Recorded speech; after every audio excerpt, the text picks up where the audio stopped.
চট্টগ্রাম থেকে স্বাধীনতার ঘোষণা এবং এখানে শহীদ হন প্রেসিডেন্ট জিয়াউর রহমান। অবকাঠামো উন্নয়ন ও এই অঞ্চলে বেগম খালেদা জিয়ার বাবার বাড়ি হওয়ায় বিএনপির ঘাঁটিতে পরিণত হয় বন্দরনগরী চট্টগ্রাম।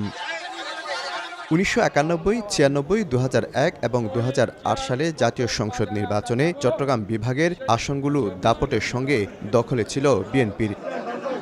সামাজিক ও রাজনৈতিক শক্ত অবস্থানের কারণে দীর্ঘ 15 বছর পর আবারও পুনরুদ্ধার দুর্গের আসনগুলো। এবারও বিভাগের 58টির মধ্যে 48 আর চট্টগ্রাম জেলার 16টির মধ্যে জয়ী 14টি। জিয়া পরিবারের প্রতি ভালোবাসায় আবারও ভূমিধস জয় এই ঘাঁটিতে। সেই অপপ্রচার এবং মিথ্যাচারের বিরুদ্ধে চট্টগ্রামবাসী আবারও প্রমাণ করেছে তারা বরাবরই যেমন খালেদা জিয়া, শহীদ জিয়ার উপর আস্থা রেখেছেন, এবার তারা আমাদের নেতা জনাব তারেক রহমান এবং ধানের শীষের উপর আস্থা রেখেছেন। গণতান্ত্রিক বাংলাদেশ, মানুষের অধিকারের বাংলাদেশ প্রতিষ্ঠার যে স্বপ্ন মানুষ দেখেছে, ভোটার দেখেছে, আমরা সেই স্বপ্ন বাস্তবায়নে আমাদের সর্বোচ্চ দিয়ে আমরা চেষ্টা করব। জনগণ যে আস্থা রেখেছে এটা আমাদের জন্য একটি কঠিন দায়িত্বের মধ্যে ফেলেছে।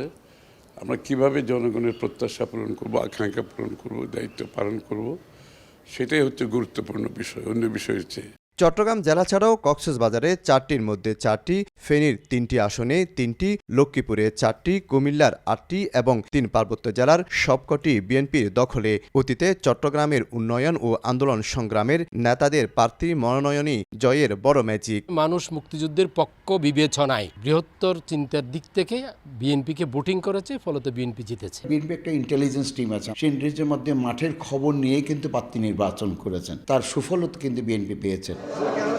তবে চট্টগ্রামে 2টি আসনে বিএনপি জয় পেলেও আদালতের নির্দেশে এখনও ফলাফল স্থগিত রয়েছে। শফিকুল আলম, সময় সংবাদ, চট্টগ্রাম। প্রিমিয়ার ড্রপ, গুছিয়ে ফেলুন জীবনটাকে।